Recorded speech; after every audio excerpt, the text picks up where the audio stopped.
you can build relationship with your team and your players, but at what point does it become toxic, or does it become something that is too much, or they have way too much trust in you and that they feel they can walk all over you? And that's a fine line that you got to be careful with, because it's happened to me, it's happened to Jeremy, it's happened to the best of us. When you give people the opportunity to have second and third and fourth and fifth and 10 chances, eventually they start walking over you. And at that point, you're setting up your culture for destruction. I didn't think I would ever do a fucking podcast. I didn't ever imagine doing that. It made me realize that my purpose is to help others reach the goals and reach their full capacity. And if I can impact somebody's life, that is bigger than money. That is bigger than anything else. Welcome to Livestream. I'm your host, Dr. Alex A. Plains, with my co-host, Jeremy Applegate. Welcome to the show today, where we teach you how to stream your life. Today, I have a topic that I've been thinking about during the whole Christmas and holiday break, about how do you become like the Prime, like Nick Saban, like Eric Spoelstra, Phil Jackson, among the greatest head coaches of all time. How do you do that? Yeah, how do you do that, and how do you translate that into your organization? How do you go to a school or college or a franchise that is struggling and reinvent the whole program within 1 year and just blow it up and have everybody wanting to come to your school, and you actually get them competitive, or you even win national championships, or you win NBA championships or World Series with them? How do you do that? My opinion on this is they all have systems. Every college coach, every CEO, every person that we talk to have systems, right? I think that the effectiveness of how you utilize those systems separates them from everybody else. And I think that Deion Sanders' follow-up, I think that Nick Saban, he doesn't allow people to, he allows his team to handle the system, but he's always having conversations with these guys to make sure that the system is being followed, making sure that there's no edits or upgrades or anything like that need necessarily done for that system. But it's all, and it's trial and error too. These guys are like Nick Saban. He was terrible at Miami. He was an awful as coach. a head coach, but he was pretty. He reinvented the LSU program. So yeah, but I mean, I'm just saying. I think they have identified their flaws, and I'm a big Notre Dame fan. So Brian Kelly, when he first came in, like, he understood he messed up. He can't run this program the same as he ran another program, and so on and so forth. It's all part of evolution, and I think that you always evolve as leaders, don't you think? Yeah, that's great. What you just said. For me, when I was growing up, I always thought that you had to be like, Pat Riley actually played basketball. Phil Jackson played basketball. Deion Sanders, the Prime, played basketball, won Super Bowls. You got a lot of these head coaches that have actually played the sport, and I was like, maybe the reason they do so well, part of it is because the players respect what they have done, and they believe in them. We were talking about that earlier, and they believe in their leadership and what they can accomplish because they've been champions before. Here's what I also think, and I say this because I am using this as a personal reference on my side. The star players on all those teams, Pat Riley did not try to turn Magic Johnson into Pat Riley. Pat Riley made Magic Johnson the best Magic Johnson he could be. That's right. So true. And I say that to myself too. Like, when I ran my teams in these DSOs, and we were, number one, number two in the whole entire companies, those situations, I went in there thinking I needed to have 10 Jeremys. No, I just needed to make Steve the best Steve he could be. Exactly. You identified their qualities. Right. And you didn't try to make him he was the running back, and you didn't try to make him a defensive end. And I think that's a big thing of it too, like with these quarterbacks. Like, what is my quarterback great at? Can he throw the deep ball? No, he can't. Okay, well, then I'm not going to build this offense around him throwing the deep ball. I believe in him as a leader. I believe in him as, these things outweigh what I believe in him compared to the next guy. But I'm going to create a situation where his assets are going to be beneficial to him and make him successful and going to help me. Exactly. And how do you think they manage their culture within the locker room? Do you think there's a lot of locker room talk? Do you think these players actually question the Prime or question Eric Spoelstra? You saw last year, I believe it was last year, when Jimmy Butler and Eric Spoelstra went at it at the floor, and in the floor right in front of everyone. And I believe it was because Jimmy Butler didn't want to listen to what Eric Spoelstra was saying, and Eric Spoelstra didn't put up with that.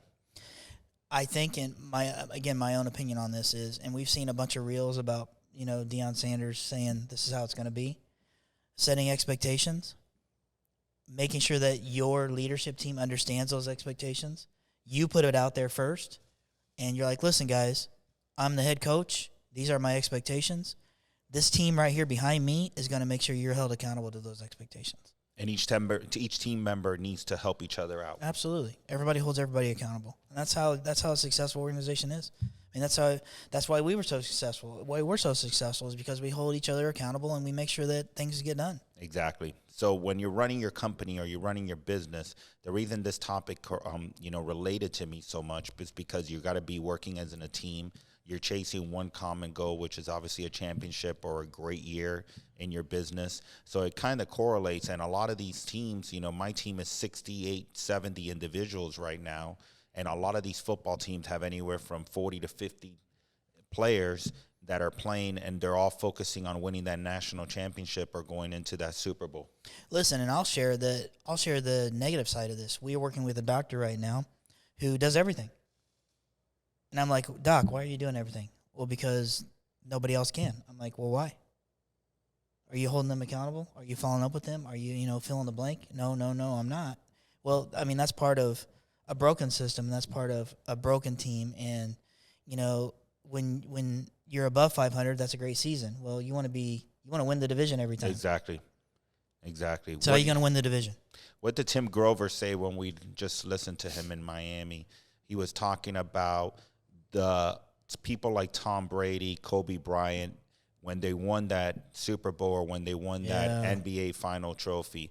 What were they focusing on when they were getting that trophy and holding it? They were not focusing on the win that they just got. They're focusing on their next win and the next championship. And that's why these guys are on another level and they become the greatest of all time. I'm a believer in always focusing on the present and the future. I'm always focusing on the future. And it's a flaw in me because I can never be in the present and really focusing on the present, but it also gives you that winner mentality that you always got to go and you got to fight and you got to go for the next day and the bigger win and the better day. Hey, I would rather you struggle in that capacity than living in the past. That's right. There's a lot of people. I was talking to my buddy Gus. Gus. Yep. He told me the same exact thing. He's like, I understand that you're being critical on yourself in regards to focusing so much on the future, but I know if some of my friends, they're 55, 60 years old, and they're always talking about the past. Oh, when I was 30 years old, I was doing this and I was doing that. That was just way too long ago. So I believe a lot of these coaches and a lot of these team players, like people like Kobe, Michael Jordan, Barry Bonds, some of the best, the greatest, they're always focusing on the future and how they're going to get to the next level. 100%. You have to be big picture, because if you're not big picture, your success is going to be minute. But the challenge again with you and the challenge again with these guys is, how do you put this big picture thinking inside this, system that you need to create? And that's the biggest challenge. And how do they recover when they lose? I always thought about that. You got teams that are set up for success. The New York Yankees sometimes, or most of the time, spent the most in payroll and they don't win the World Series. And how do you recover from that as a team to go back the next year and be competitive again? Yeah, that's a great question, and I would love to ask Brian Cashman. Is that the GM for the Yankees when he spends all that money and then they don't win the World Series? I'd love to understand. Or even Nick Saban that he lost last weekend against Michigan. I mean, Michigan has a solid team, but everyone is always expecting Alabama to be there, in the national championship game. I feel like you run into a situation where